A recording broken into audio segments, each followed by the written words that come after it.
The story is set in a world whose life has died out due to a single incident, but there were survivors.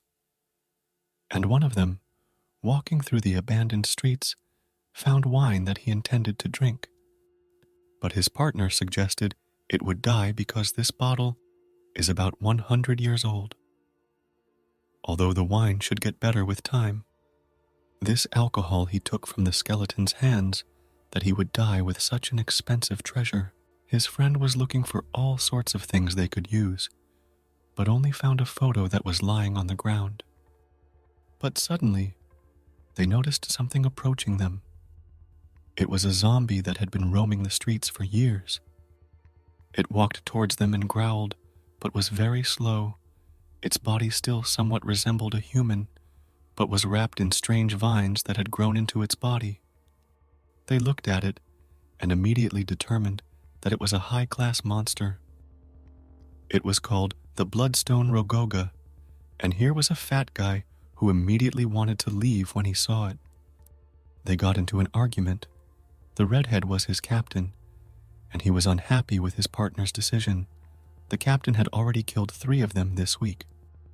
They started to decide which one of them would go. With the help of an ordinary children's game, rock, scissors, paper, and once again the captain lost, showing the scissors that smashed into the fat guy's rock. The argument was settled, and his friend said he would hang around for now and wait for him. The guy headed towards him. He introduced himself. He was from the Louvre Museum's Kingdom Management Department number 9. He caught their attention by violating the law on the use of relics, but before he could finish speaking, the monster pointed its vines at him and began to attack. That left him no choice but to use the amulet that was meant for this. After activating it, weapons appeared in his hands. In one was a magic pistol, and in the other, a sword. He shredded all the bars that clutched around his body to give himself room to maneuver. To save his life, the monster began to prepare a second attack, but the commander already knew how to deal with such, and when the new vine was already aiming level with him, he fired his magic pistol, which had a cold bullet in it. The ice began to spread with instantaneous speed and quickly reached the monster's body, finally freezing it. But by some fluke, the monster's head was still lurching, and it was still alive, so he had to get close to it, and in one lunge with a flaming sword, decapitate the creature. Upon falling to the ground, the head immediately ignited and burned to the ground. His first thought was what he would now indicate in the report. The head was gone, but here was the crystal that was left behind. He was getting very tired of the job. He wanted them to be provided with new fighters, and if that didn't happen, he was going to leave the service. In the year 2030 AD, humanity was almost driven to extinction. The reason for this was not a nuclear war or a meteorite fall, but the discovery of a relic. This is one of them. It's a rod from the statue of Zeus, but it's not an ordinary rod. It's a relic. People with energy could control the power of a relic, in which case this rod could grant a person the power to strike lightning.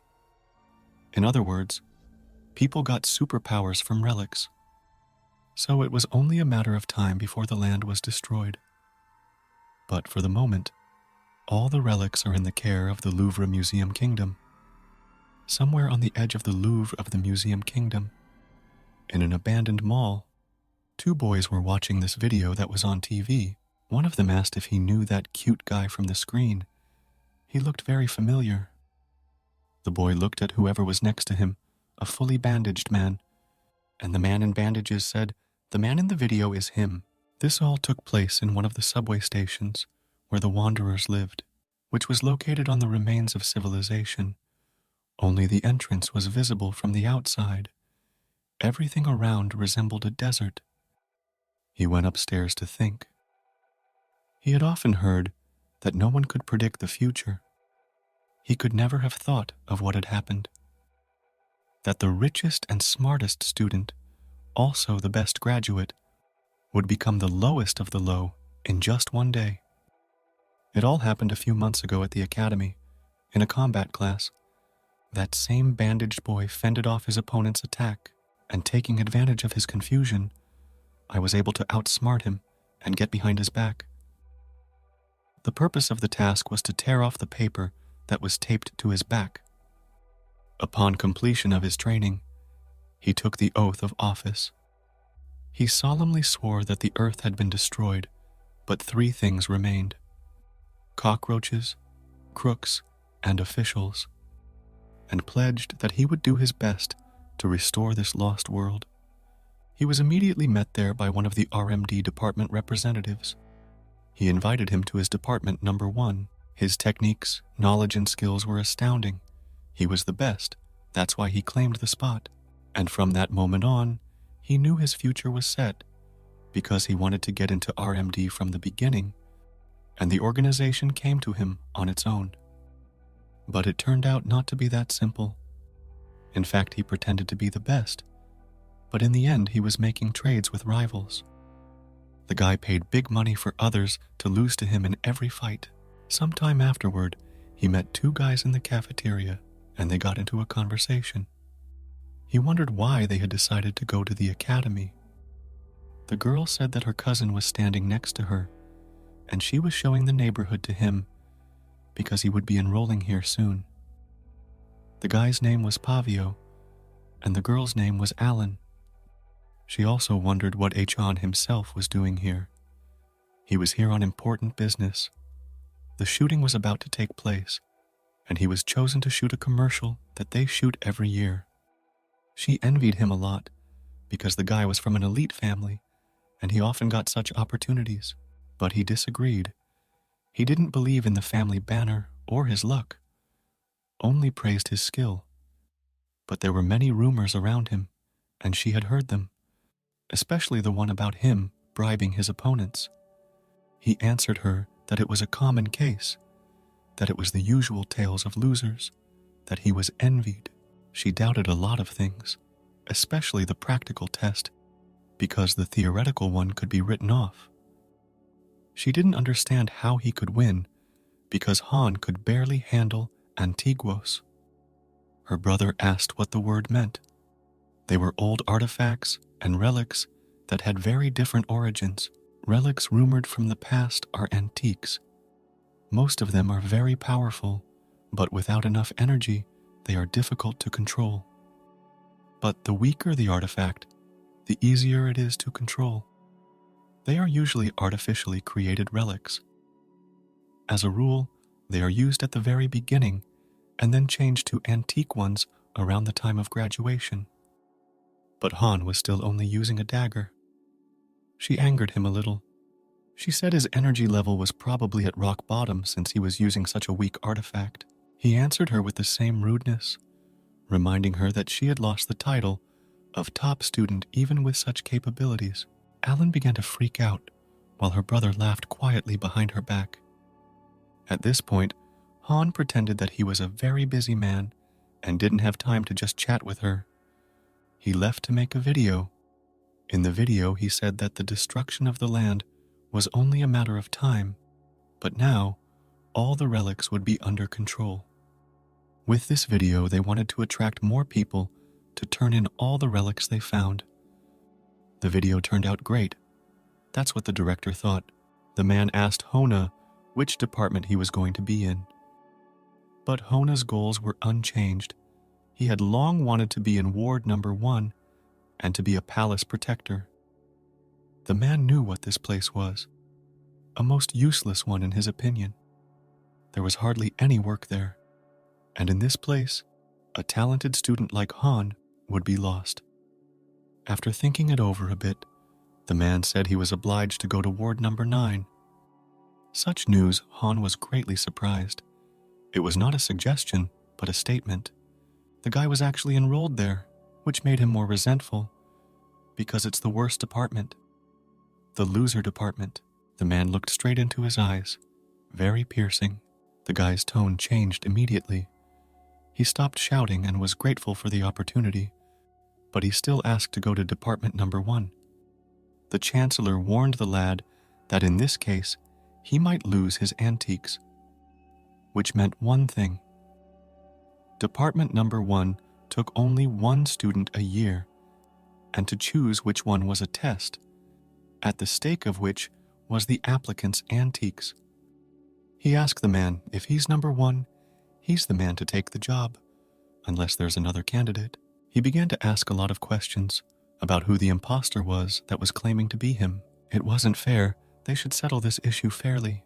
The chancellor's response was very surprising. The man said that the applicant was his daughter. Several days passed after this conversation. Han was driving through the desert and could not accept it, with him having to go to division even though he was the valedictorian. What displeased him even more was that even if he wasn't accepted into Squad 1, why was he sent to the worst squad? Even though he worked hard every day, he was still considered trash. Even recruitment for the squad took place somewhere far out in the desert. Han was not going to be silent. He would demand a transfer immediately. It would seem that all that was left to do was to drive, but there was a mine hidden in the sand that detonated when he ran his wheel over it. His car flipped over, the wheels came off, and it wouldn't go any further. The guy survived, but lay there unconscious for a very long time. After a while, he woke up. His head was cracking badly, and he didn't immediately realize what had happened. A little later, he remembered that he was crossing the desert and was most likely being attacked. He looked up and saw that he was caged like a slave, and there were people in strange garb walking around. He was kidnapped and moved in a convoy of horses and wagons with others like him. He had one question. What kind of lunatics dared to kidnap a public servant? On the other cage, he saw a flag. An organization called the Red Falcon was behind this kidnapping. He couldn't believe what was happening. The people behind him were shocked too, but it was the fact that he was awake. This organization was highly dangerous, so much so that even the kingdom was planning their destruction. Han thought if he still had his artifacts on him, then he could fight them back. But looking at his sword, he didn't find it. Another captive approached him to see if he was okay. He told him that when they brought him in, he was very delirious. He talked about how he would definitely file a report. Afterward, he paid attention to whether or not he was actually wearing a civil servant's uniform. And afterward, he clarified, since he has that uniform, it means he's a member of the unit that handles relics. The other captives overheard them talking about having such an important person in the same cage with them. They were interested in one thing. They even began to hope that it was true, and this man was with them in order to save them. But such phrases only caused complete bewilderment to Hona. The captives rejoiced greatly that now they were sure to survive, that he had come here to rescue them. But the boy replied that it wasn't like that he was a prisoner like them, and he was followed by a very provocative question, that such a significant person like him would also be understood by some criminals. He got nervous and started making excuses. After all, it was impossible for such a strong servant to understand and promise them that he would save them soon. But afterward, he heard the voice of someone else. That person had just insulted all the officials, and it made Han turn around. In the corner of the cell sat a green-eyed boy. He looked very young, but he already understood how the world works, how power works. Han came up to him and started stroking his head. He wondered what such a kid was doing here and where his parents were, teasing him. The boy didn't quite appreciate the insolence. He hadn't been here for the first 24 hours. Dropping his hand from his head, Hona was a little annoyed, so he decided to leave. There was another little kid in the cell with them who was cheering really hard and loud, which also annoyed this guy. Then he approached this child with a request to borrow a stick that he had for a while. With a stick in his hand, he began to approach the grate where the guard was standing. The man heard footsteps. There were 2 of them there, and one of them threatened him to walk back sooner if he didn't want to be beaten up. He pointed the stick at them, thus making them laugh. It was some kind of a joke to them, since he had decided to fight them with it. But what he did startled everyone. The stick in his hand began to glow with a bright yellow light. The wood turned into a huge steel sword. Because of its size, it tore this steel prison to shreds when it appeared. This was the first time Hong had ever seen something like this. For some little kid to be able to transform a wooden twig into such a large weapon.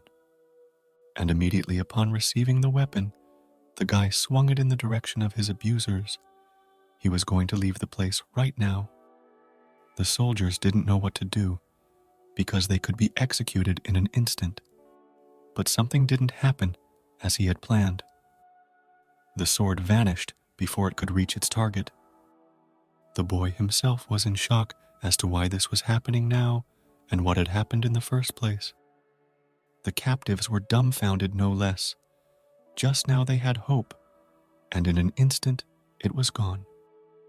They all watched as the guards took up the task of beating him. All the prisoners were brought to some large pit where excavations were being done. Han thought it would be something similar, but he could not imagine that it would be on such a scale. The little boy was walking around after the incident, asking questions to the elders, whether they would really be saved. One woman answered him that the handler and that boy looked very strong, so they would definitely be saved. And everyone around him turned to look at Hona with hopeful eyes, but it made his embarrassment even greater. There was nothing left for him to do but continue playing the part. He promised them that he would destroy them all in one go, only he needed some time. Suddenly, the guards came up to the cage from behind and demanded everyone to get out, because they had already arrived at the right place. But Han was afraid. He had just threatened them with death, but now he hoped they didn't hear it. Because of the sword incident, that boy was completely tied up, so he wouldn't cause trouble again and kept close to him. The guard who arrived reported what had happened and revealed that he had confiscated the weapon and that the handler had been captured. When he heard this, he said to rather take him to the boss and put the delinquent boy in solitary confinement. There was a meeting between the boss and the handler. The guy immediately became friendly and introduced himself. His full name was Han Yut, was in the position of the state relic management apparatus. He was also a top graduate and asked to take care of him. The boss looked very strange. He strongly resembled a madman, but he was also friendly and said hello to the curator. Such a friendly attitude aroused much suspicion in Hona. He realized at once that this madman was pretending. Looking at his face, he realized that this man had frequent contact with relics, and that was why his eyes were so dangerous. The man began to spin around as if he were dancing and asked questions in parallel. He concluded that if he was a civil servant, he had great power. Han tried to play along with him to find a way to leave this place. This madman didn't side with Han, but simply said that he would work here like everyone else. After all, it won't be long before their deity is resurrected, and the Red Falcon faction would become dominant. But at that moment, Han heard a knock from the ceiling vent. The guy was shocked when he saw who was there. The same boy who had been sent to solitary confinement was there. Han began to try to dissuade him from doing anything now, so as not to aggravate the situation. But he couldn't tell him anything and gestured at him. At that moment, the boy thought that it was a joint attack, just to count down 5 seconds. He began to count down.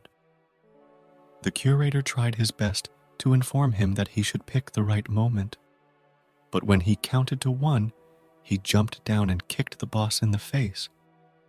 Khan realized that the situation was heading in a very bad direction.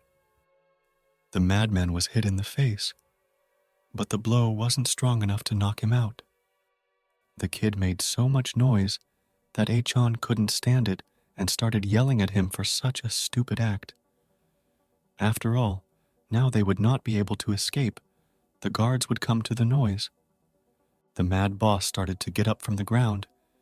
He yelled out that there was a prisoner here and why the outside hadn't noticed it. The boy looked at this strange man.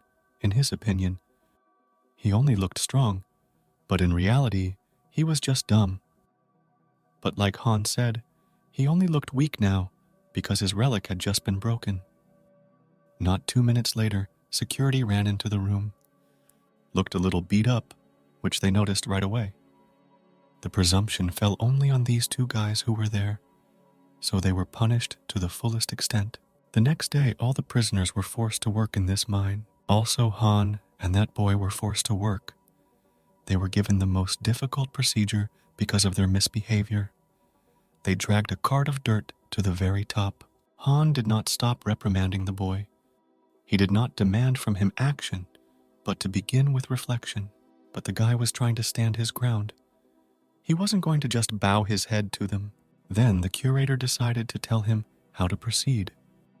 After all, in order to win, one had to study the opponent and learn more about their opponent's abilities.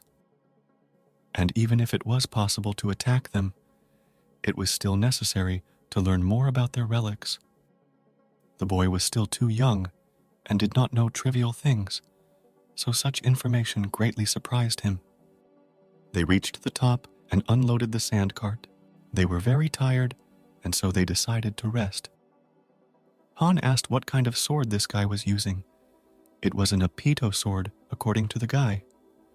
Then Hona had another question. Would he be able to use it again? But as it turned out, he could only use it once a week, and he had calculated the time, so he would be able to summon it again quite soon. Han still didn't understand much of the conversation, but clarified if he could use it again tomorrow. The boy didn't say anything to him, but simply nodded his head, confirming his guess. Then the guy had a plan. Now they just had to wait another day, and afterwards, he realized that the most dangerous organization against them was that of notoriety, the Red Falcon. And if they succeed, and they can take them down, then Hona has a chance. He can definitely transfer to the first squad. The boy asked why he wanted to go there. Because it was boring. All the people in it were regular office workers. Han was surprised at this knowledge of the boy. He was well informed for his age. He checked with him. Perhaps he wanted to become a candidate for public service, since he was so interested in relics. The boy turned and replied that he had not heard a more foolish nonsense. But suddenly, something happened and he fell to the ground. He was completely immobilized. It didn't just happen to him. All the captives that were nearby also fell unconscious. It wasn't an accident. That madman was performing some kind of ritual, which most likely caused such a drop in people's strength. Khan looked at the others and only saw energy coming out of them a little at a time. It was like it was being drained out. Suddenly, the same thing happened to him. His strength began to leave him as well. He thought for a while and realized that these rascals had planned from the beginning to bury them here and take their life force. Now it was clear what the madman had meant when he said that their guardian god would rise soon. It was most likely that they had been forced to dig just to stall for time. Because of fatigue, they did not even immediately notice what was around them. But suddenly the boy woke up. He started to get up little by little. And then he saw a skull right in front of his face. Apparently, it was not the first time such rites were performed here. Han said they're changing the plans right now. They have no time to wait till tomorrow. But the boy did not understand how to make it all come true, for they had brought a large number of people along with them. They had very few options, and the boy wanted to know their next move. The little boy began to guess by the look on Han's face. He knew what he was up to now. At this time, the madman was maintaining the ritual with the help of a very ancient relic. He worshipped and invoked the deity he had sought all these long years, to whom he had bestowed the lives of men. Suddenly, a portal to another world opened, and a hand appeared from there, the essence of which was not clear, but it resembled something demonic. But this creature did not appreciate the efforts of its summoner. It cut his life short because of its ever-unquenchable hunger. At that moment, the guards ran to their superior to report the terrible news, that those 2 boys were missing. But when they entered that room, all they saw was a pool of blood and part of the body that was left of their leader. After they lifted their heads up and a large shadow fell over them, then the deity was already there, at the same time near a large mountainside that resembled a large sacrificial pit. Standing there were people being thrown down one by one. These were the very prisoners who survived. Those people who had a little bit of energy left. 2 thugs stood there taunting them. They demanded that they hurry, or they would throw them all down there themselves. One of the prisoners began to be impertinent, to stall for time. He jokingly called them officials, but these guys weren't like that at all. So such a statement caused them to have a fit of laughter. He looked at them perplexed and added that a couple more minutes and our handler would rescue them. But the big guy thought it was a bluff. He said that guy ran away a long time ago just to save his life. He doesn't care about any of you.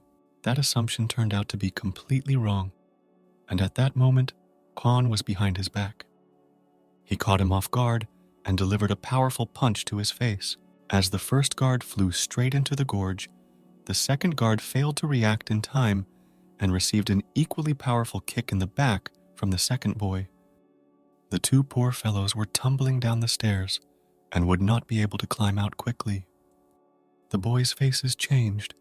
They were overjoyed at his appearance and the fact that their plan had succeeded.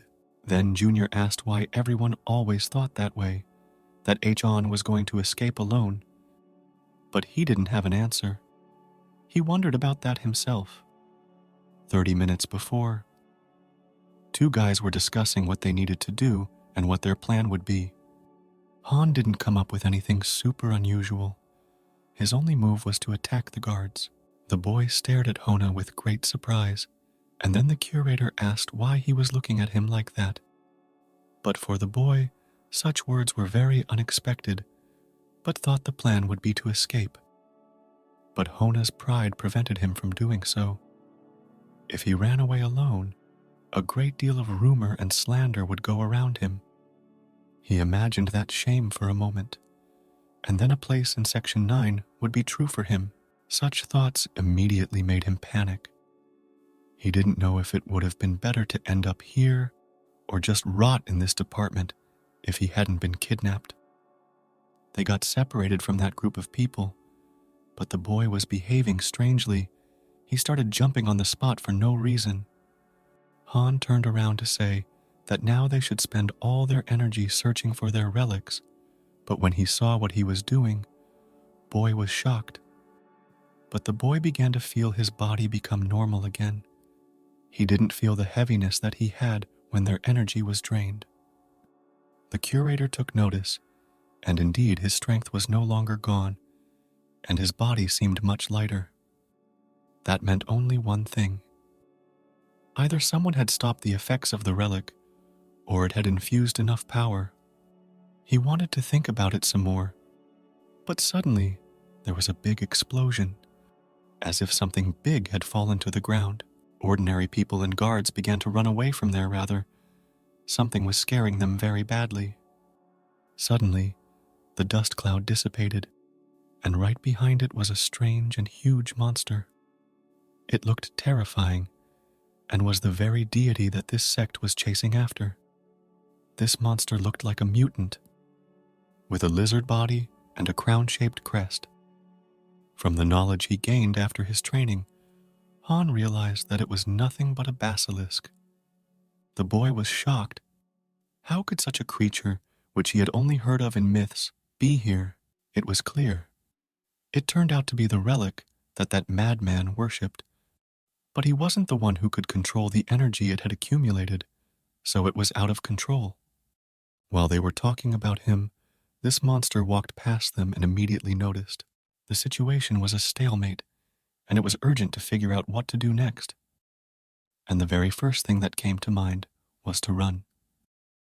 After all, the basilisk had already begun its attack and was hitting them with its tail. Stones started flying in all directions, and one almost crushed Han.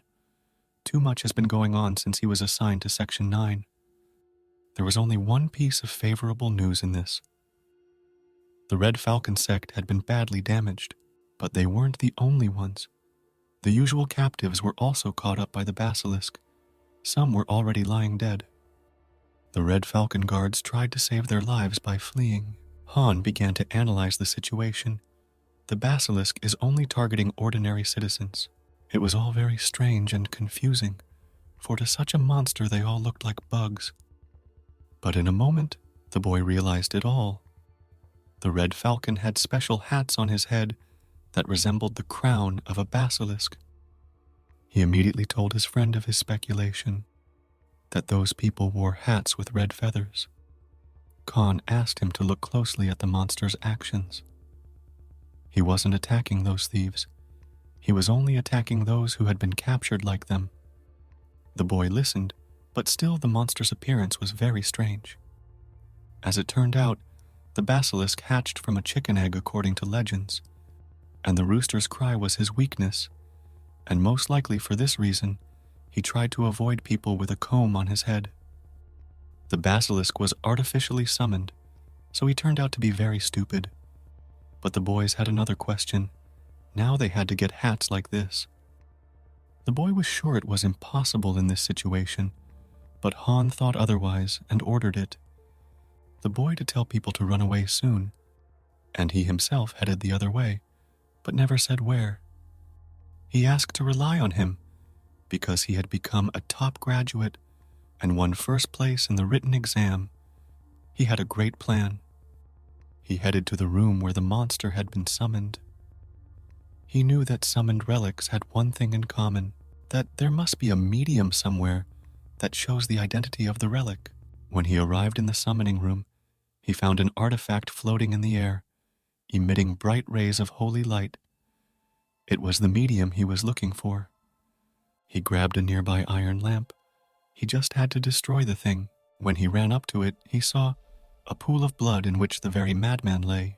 That idiot summoned a relic he couldn't handle. If it were that easy, people would have learned how to do it a long time ago.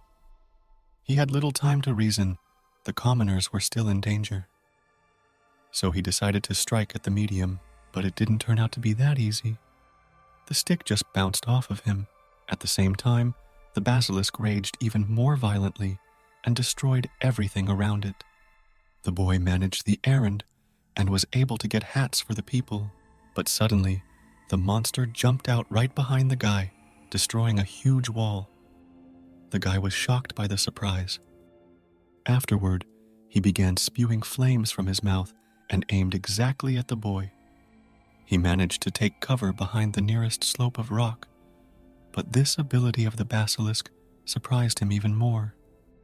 When the flames subsided, the boy poked his head out a little to see if the monster had gone and he could change his hiding place. But it didn't turn out that way. He just waited, and at the right moment he hit that spot with his tail. The blow was strong and still caught up with the guy. He was thrown from that place a few meters away. The basilisk was much smarter than he thought, and his speed was great for his size. He was quickly able to reach the boy and almost grabbed hold of him with his paw. But suddenly, he sensed something and stopped his attack right in front of the boy's face. The basilisk's attention was now focused at a very different point. He sensed that his second vulnerable spot was nearby and should be protected. Han ran with the medium in his hands. The basilisk's soul was in this guy's hands, so the monster let all his strength go into capturing him. Even though Han was very much scared, but he didn't stop acting. He had a brilliant plan. The boy took advantage of the fact that the creature was very large, and so ran at a narrow crevice in the mountain. It happened exactly as he had planned. The monster stuck its head inside. He was able to get his attention and keep him from killing that boy, But he wouldn't be able to run from him all the time. He should have done something about the relic. He turned to see if the animal was still following him, but there was no one there at that moment. Suddenly, this mighty creature grew wings. It evolved faster and faster each time and flew up the cliffs. It began to spit fire, which surprised him even more. And then it landed on the ground with a great thud right in front of Han. The boy didn't know what to do next, so he tried to talk to him. He tried to convince him that he was cursed and that he wouldn't like the taste, but nothing worked, and this entity began to emit a powerful scream that hit my eardrums very hard. And just as it moved into action and wanted to swallow Hona, a boy came between them and placed a stick in its key, preventing it from closing its mouth. This time the boy himself began to rebuke Hona for his recklessness. He had done the unthinkable. Even without the relic, it was very dangerous. But the spear wasn't that strong, and the basilisk added a little effort to break it. Han stood up and realized that now they could both die here, and the fact that this kid had come wouldn't change anything, because he couldn't use his relic yet. But it had been a long time since they had stayed up all night, and hadn't even noticed how the day had flown by. Today was different. Enough time had passed to awaken the sword of Apito. The boy took the broken spear in his hand and began to use the spell. As soon as the glow disappeared, a huge sword like the last time appeared in his hand. It was larger than even the height of a basilisk. The guy cut that monster's body in two with just one punch. The part of his head with the front of his arms fell closer to the guy than his back, but it didn't take his life at once. It could still move, and it reacted immediately and clawed at the ground, moving closer to the boy. But he knew this was what would happen, because it absorbed his energy. And he wasn't really a very simple man. He transformed this into a sword, into another weapon. This time it was a spear that was also as powerful as the sword. Han was shocked at what he saw. This boy had another relic. It was impossible. After all, even among the government officials, there was no one who had so many relics. Even those considered incredibly talented, who had more than one relic, could be counted on their fingers. He swung and threw that spear with great force right into the head of that monster. It went through his body. He should have been dead after that. This was evidenced by the fact that the relic that carried the essence of this monster began to crack and eventually collapsed. Han did not realize what kind of person was with him now, who this child was. But he saw a briefcase beside him, which he decided to look into. From there he pulled out a uniform, a civil servant's uniform, like the one he was wearing. The guy approached him aggressively, asking why he was scrutinizing his uniform so intently, and snatched it back to himself. Then, Han was confused because he had treated him inappropriately before, and decided to remedy this situation with familiarity. The boy threw his uniform over his shoulders and said, "I guess you don't know me. I'm OZ, a second-degree curator from the 9th Division, Museum Kingdom, which meant he was senior to him in rank. After a while, they were on their way to the city. Han decided to ask why he had concealed his identity, for if he had known, he would have behaved differently and obeyed his orders. OZ was a little perturbed, for the guy was getting a little too polite.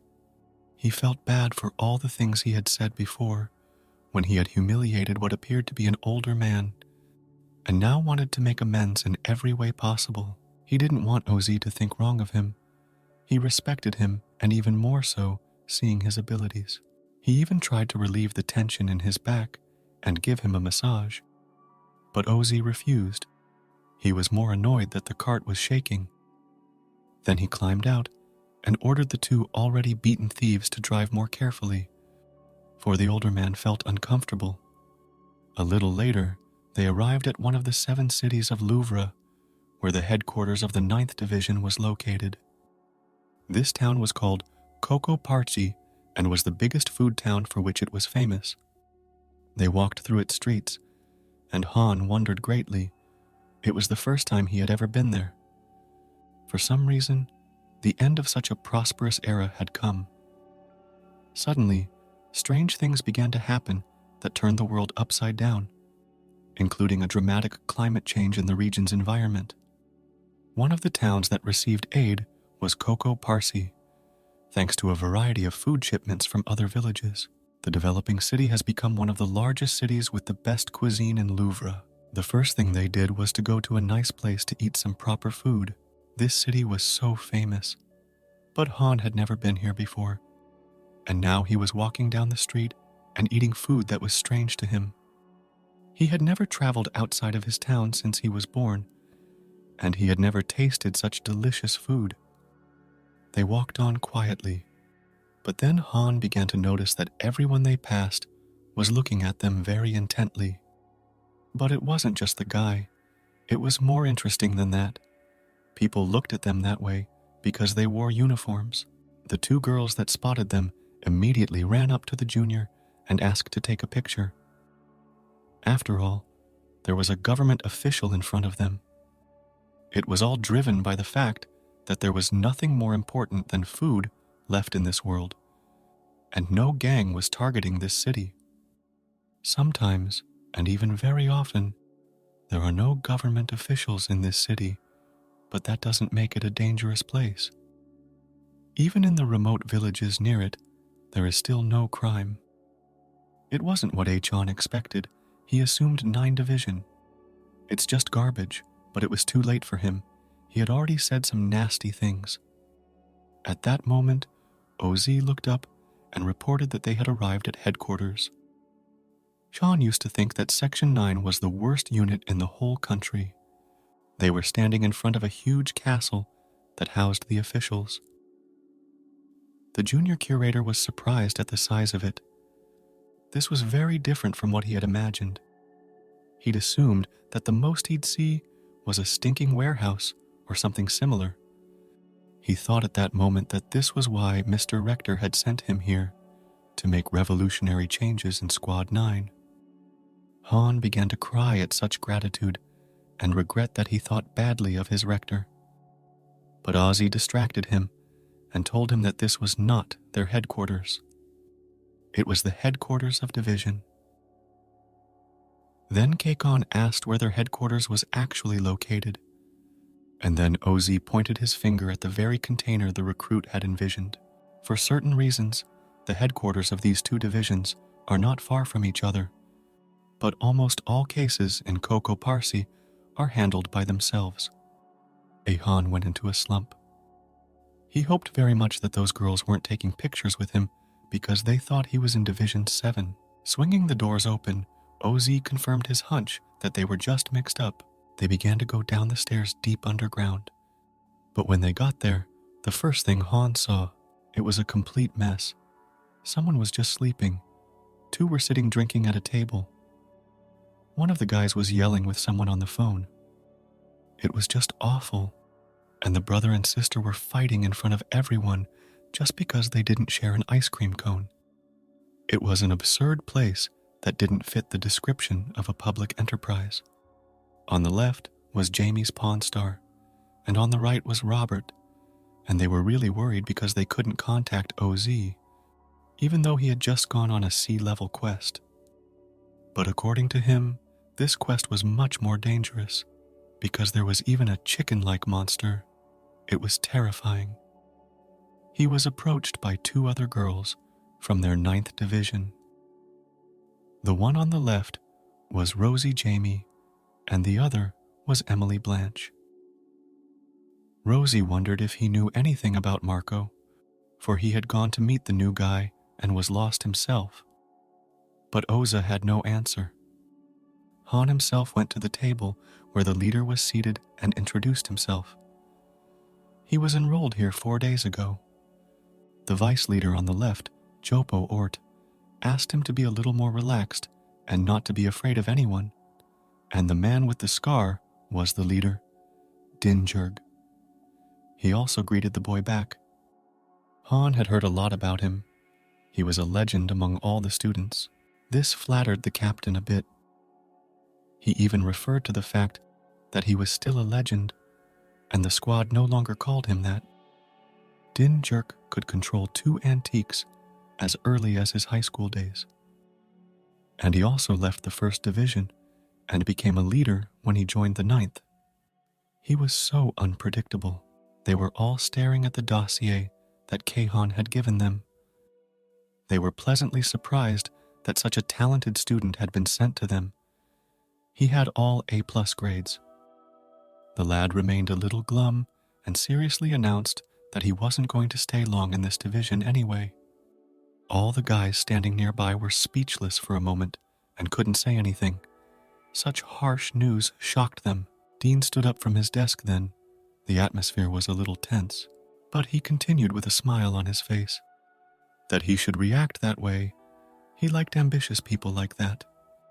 Afterward, Pavenstar walked up to him and whispered in his ear.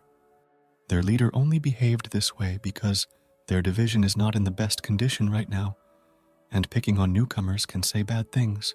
Then the vice leader told me that he had probably heard Han before.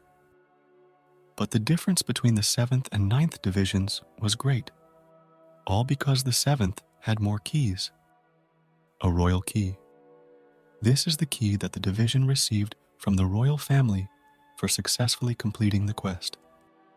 This key could open the treasure chest of Louvre, but the key was actually a free pass to use money and relics. It could also be used to determine the division class of the relics. Han was curious about how big the key shortage was in that department. Leader DYN was a little embarrassed and just decided to show him how things were. Based on last year's report, the 1st Division led the way with a score of 146 keys. Next was the 4th with 78 keys, and in 3rd place was the 2nd with 75 keys. When the secret closet opened, Han saw and was shocked. There was only 1 key hanging there. Suddenly there was a loud pop from the other side of the room. The wall had literally collapsed. All the members of the department began to scatter to find shelter sooner rather than later. The one who broke through the wall was Arkeo Werner, the leader of the 7th Division. He immediately attacked the leader of Dina and demanded to be shown up because he had not paid his rent for more than 6 months. The boys hid behind the couch. Han had heard of the man, but something didn't add up. This man was known for his soft-heartedness, but now he looked very rude. Then OZ asked him to be quiet, because if they were found, they would be finished. Arkeo immediately found the vice leader. He was able to lift him above him and demanded he give up where Din was hiding. Jopo had no options, so he immediately pointed to the table his leader was sheltering behind. DYN tried to sit still. This situation was completely out of time. Now his reputation would be trampled in front of the newcomer. Arkeo was only here because of one incident. He had heard rumors that the guys from Section 9 pretended to be employees of Section 7 and took pictures with the townspeople. But that stopped caring so much when he saw the golden key, and quickly grabbed it and disappeared from there. Dean was greatly saddened that the last of their keys had been taken away. One of the 9th squad came up to the guy and told him the sad news. Even if he wanted to leave, it would be possible to do so in 3 months at the earliest. But looking at their situation now, the division could be gone in a month. Han was shocked. If the squad breaks up, what will become of them? But with a calm voice, Emily said they would just become unemployed. Dean anxiously asked everyone to calm down and not to think too much. He asked them to welcome the newcomer and accept him into their ranks. But one of them, the one who was sleeping, took a stand, that he was against accepting him and thought the best thing to do was to refuse him. He looked into his file, and he found some inconsistencies. It said he won first place in the graduation tournament, but he'd only used artifacts, which seemed suspicious. But their squad was in no position to pick and choose and pick on newcomers, But that was also why they couldn't carelessly accept a useless rookie like him. That's what this guy thought. He asked me to think again. This guy was from a good family, but he ended up here. The rector would never send a really good student to them in his life. What he didn't know was that he was sure this guy had some kind of problem. The brother and sister were outraged by this behavior of their colleague. They considered Matey's behavior too outrageous. They assumed that the student was here by his own decision. Han tried to be polite, but he couldn't hold back after that. It pissed him off, and he approached Matey with indignation. They had just met, and he was already being so rude about him. The two men began to talk in an elevated tone of voice. One was shocked that someone dared to talk to him like that. And Han was displeased with his indifference, because of such idlers, Department 9 had turned into a garbage dump. But all he could say and blame the guy for his lack of understanding of the situation. Then Han chuckled a little provokingly at his opponent, pointing out that he also knew nothing about the guy's situation. This began to anger him even more. His veins swelled, but he continued to endure. Matey decided to ask him the right question. Why their team should accept him after all.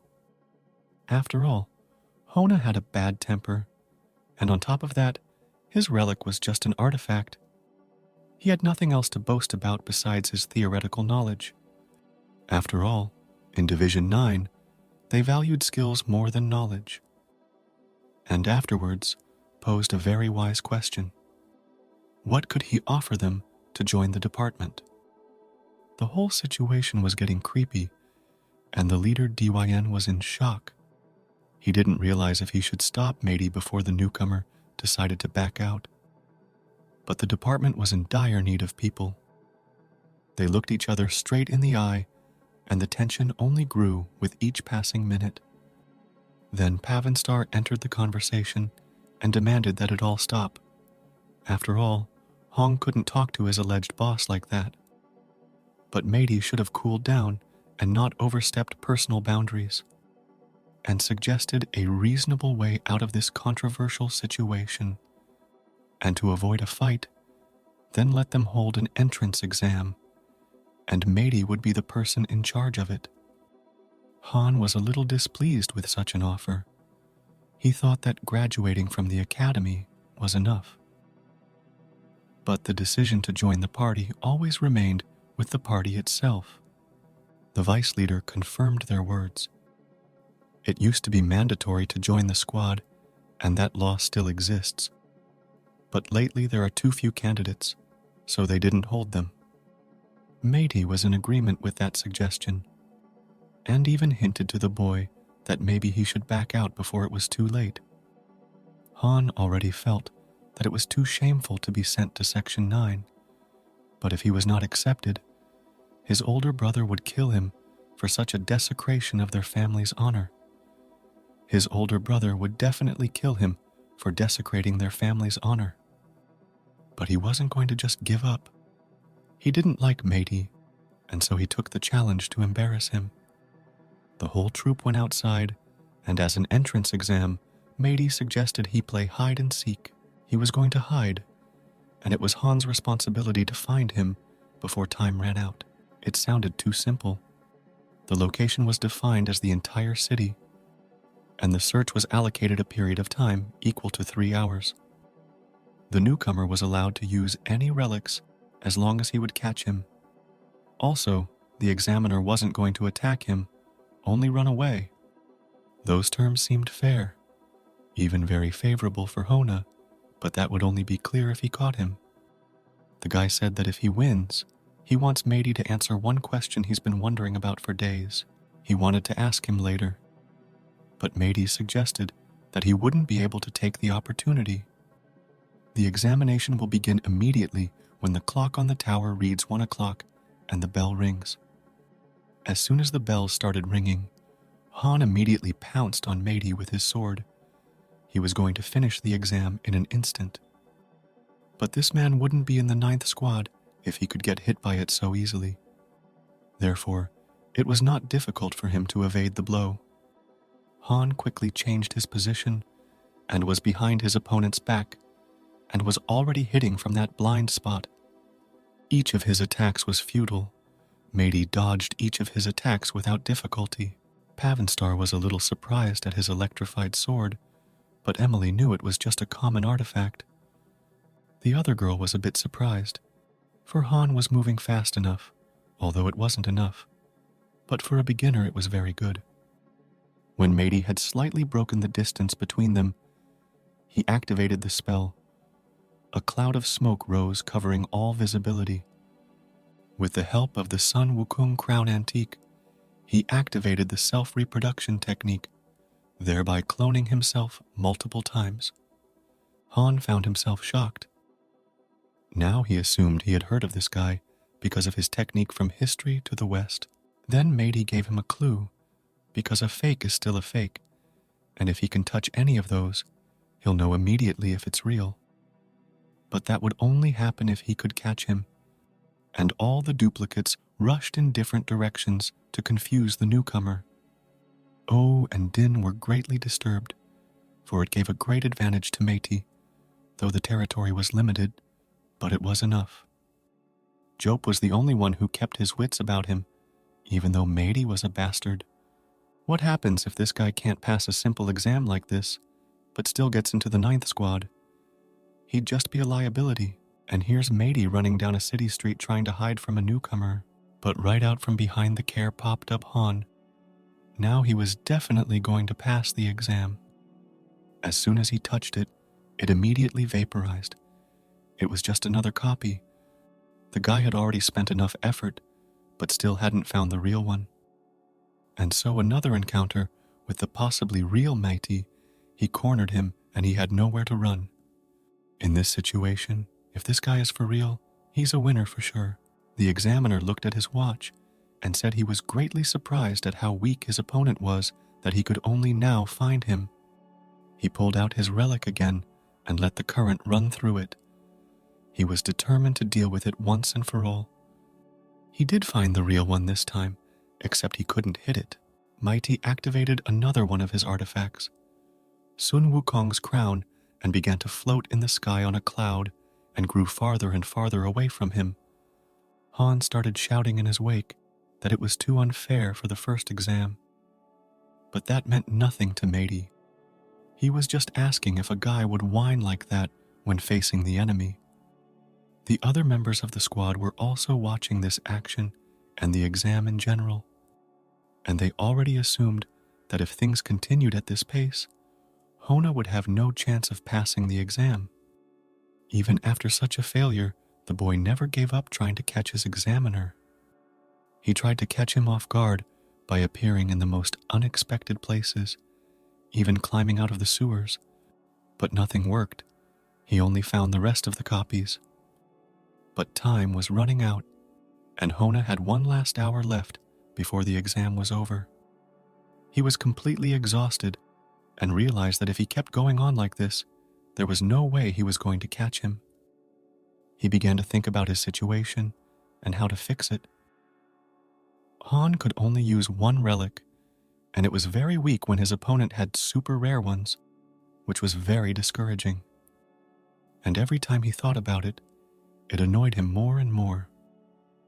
There were many people in the city, and they began to look back at him, for perhaps he served in Unit 7, which was greatly revered by the citizens.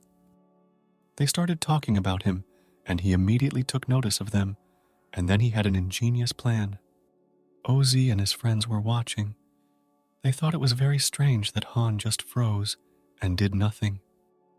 The guy was thinking about what to do and trying to calculate time. He thought he would spend 15 minutes to print the photo and take it away. The sister and brother in Jamie's family were greatly surprised. They thought he had already given up. But Ozzy knew, he was sure, that in this situation, anyone else would have surrendered, just not this guy. There wasn't much time left, but Han decided to put it all on the line and took a chance. With that planned, he approached a random passerby to find out where the most crowded place in this town was. Mady was hiding somewhere at this point. He began to wonder if it had gotten too quiet. He hadn't seen his stalker in a while, and hadn't gotten news from the clones. But suddenly, all of his duplicates abruptly disappeared. He was at a loss as to how this could have happened.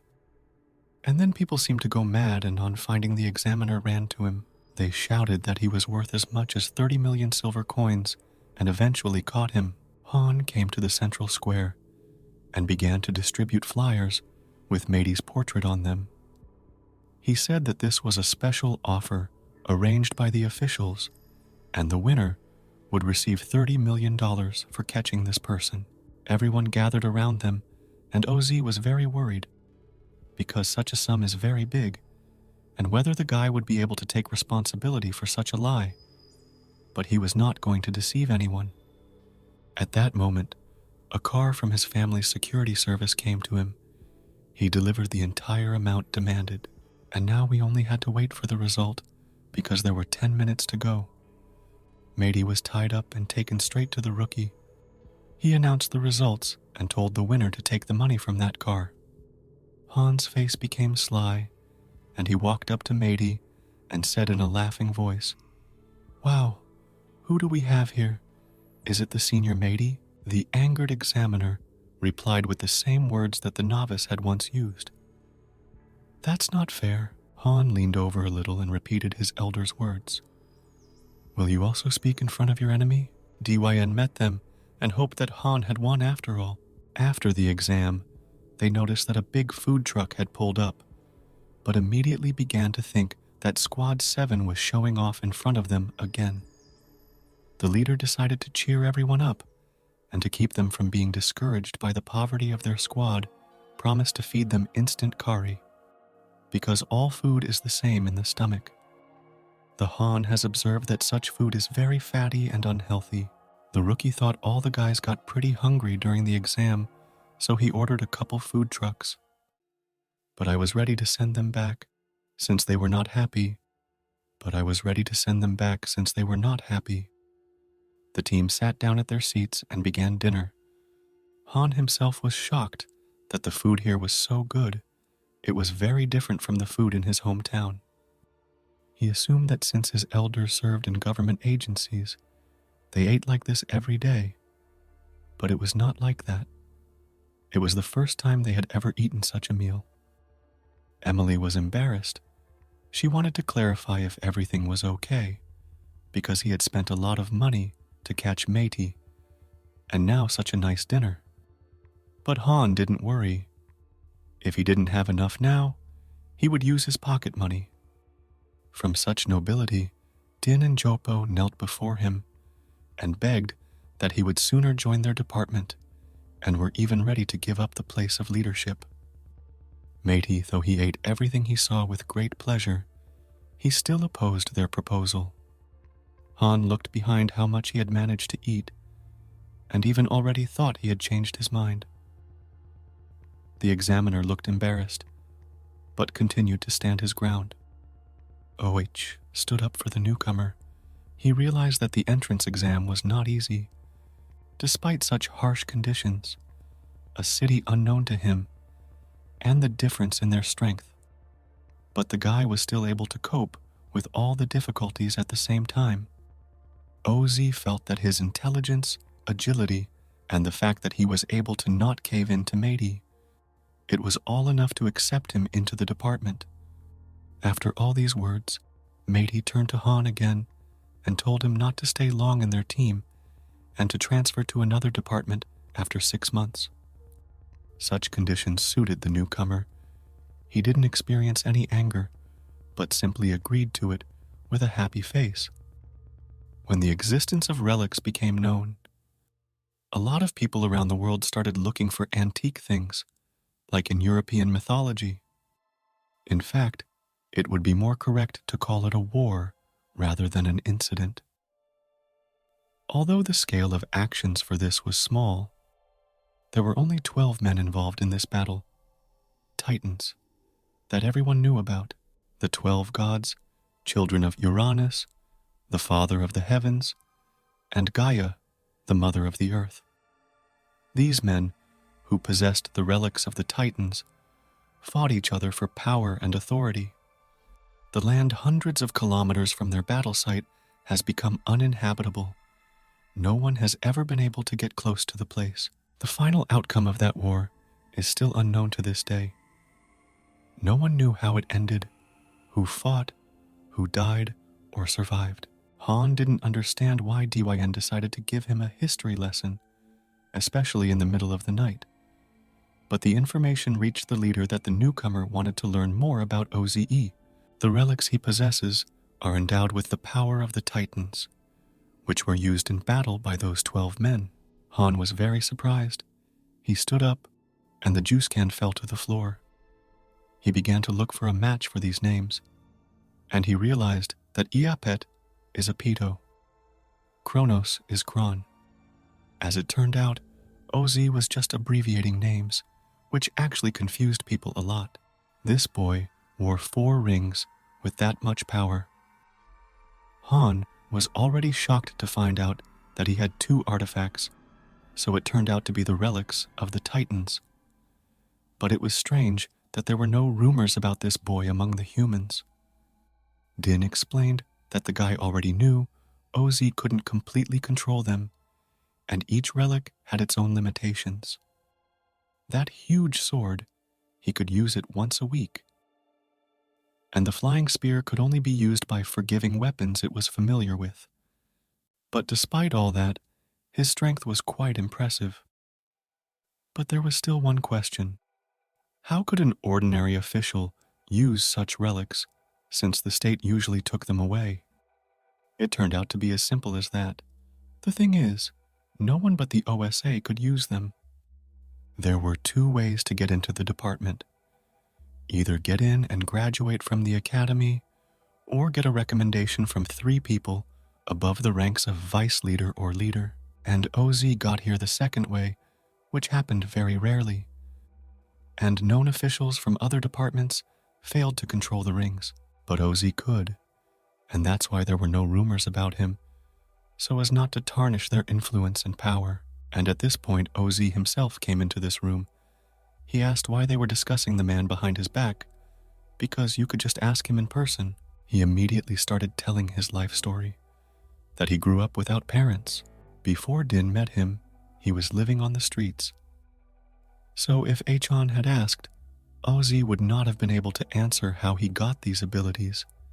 He knew nothing about their nature, but he was definitely sure she was connected to something inside. He couldn't explain it in words, but he could feel it. OZ joined the relics department for the sake of finding out the truth and maybe finding the other ring owners. Then he might learn something. He came here at the same time to give back his Hona uniform, but unfortunately it was a little torn on the back. He also solemnly congratulated him on his enrollment in the 9th Division. But suddenly they heard a shout from the back, and their leader Din jumped past them. He was holding something in his hands, and sheets of paper started flying everywhere. He jumped straight down from the 3rd floor, and all because he was chased by the commander of the 7th Division. He was furious that they had snuck in, and DYN had managed to steal something. Somewhere in an unknown place, there was a deal going on between a gang of mobsters and one girl that knew a certain formula. These bandits did not know of her by rumor, but were confident in the guaranteed quality of her goods. Her face remained unknown. She was hiding in the shadows. Through great reluctance, she had made this deal, but no longer wanted to get involved in any way. But the mob boss wanted more. He wanted the formula, and it didn't matter to him how much she asked for. He was willing to pay. The girl wasn't going to give away her knowledge. She wasn't interested in those large sums of money. She just said no and got out of there. One of his gang was alarmed that his boss was just letting her go, but this man was confident that she would be back soon. Meanwhile, in Division 9, they got down to work. They discussed what they had done wrong before and how they had ended up at the bottom. And the whole team said in one voice, because they are lazy. And the dean responded to that like a true leader.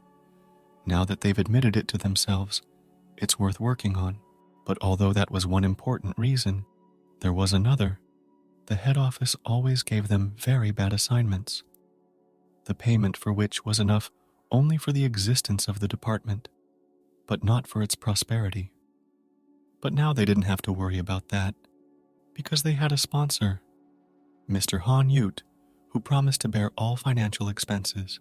He also started working part-time as a secretary for Dina and always brought him his favorite coffee with cream and sugar, thereby making Mady and another member of the division a little angry that they were locked up for processing paperwork. These were the documents the commander was able to steal from the 7th Division last night. It was a stack of papers with different assignments that were more prestigious than they were getting. Han took one sheet and began to study it, but DYN advised him to take a normal search assignment. He was going to go at it alone, which excited the leader very much. He didn't want to let him go alone, because he might get hurt or killed, and that would be a real loss to the squad. He wanted to send 2 men with them, so I decided to bring Oze and another senior to his team for total security. The paper said the assignment level was C. It was to find Mela Sorrow in Hitgarden, and the payment would be 2 royal keys.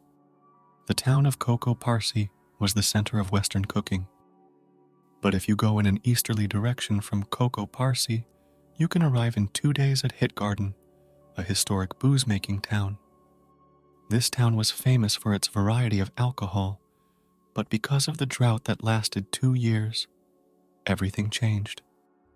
They were on their way to Hitgarden, but as always, things went wrong. They had been on the road for a week instead of 2 days, all because OZ got lost so badly that he couldn't find any sign anywhere, and also tried to make it Hona's fault because he didn't pack quickly but wasted a lot of time. Ram had to agree with Han's indignation. After all, he was the driver, but when he took the map, he started reading it upside down, and for the same reason they got lost. The newcomer began to shout that thanks to him his first assignment had failed. But he was hit in the face with a pillow. She was dumped by a disgruntled Mady. He was disturbed from sleeping because of the screaming, and to top it all off, the air conditioning wasn't working. OZ got a little distracted and started to reprimand Mady for his indifference, since he hadn't done anything at all since he left. He was just sleeping. Then Han noticed someone on the side of the road. This unknown man did a very dangerous thing. He threw himself into the road. It was so sudden that the guy started trying to stop the car in every way possible. The man fell a few meters away from the already stopped car, so there was no accident. Han came out and immediately asked if the man was okay. But OZ tried to be careful, in case it was a type of fraud. But it wasn't like that at all. The man was able to stand up on his own, and he looked very alert. He assured me that it was not a scam, he just wanted a ride. OZ said he'd drop him off at the right place, just so he'd stop scaring people so much. He had to do that because he was in a hurry, and 3 cars had already passed by. He started to climb into the car and saw Mighty there. He greeted him and apologized for what he had done. But Mighty was as cold as ever and simply said that he was not interested. OZ wondered why this man was in such a remote area, but he just wanted to get away from Hitgarden and ended up getting lost. The guy started looking at the interior of the car and saw the uniforms of government officials. But suddenly something happened again, and OZ lost control and the car started spinning on the road. They were surrounded by 2 cars, one of which crashed into them on purpose. Looking out the window, they saw a group of bandits, and OZ was greatly angered and even began to prepare for a fight a bit. But it was no accident. The mobsters pulled out their guns and pointed their barrels right at the guy's car.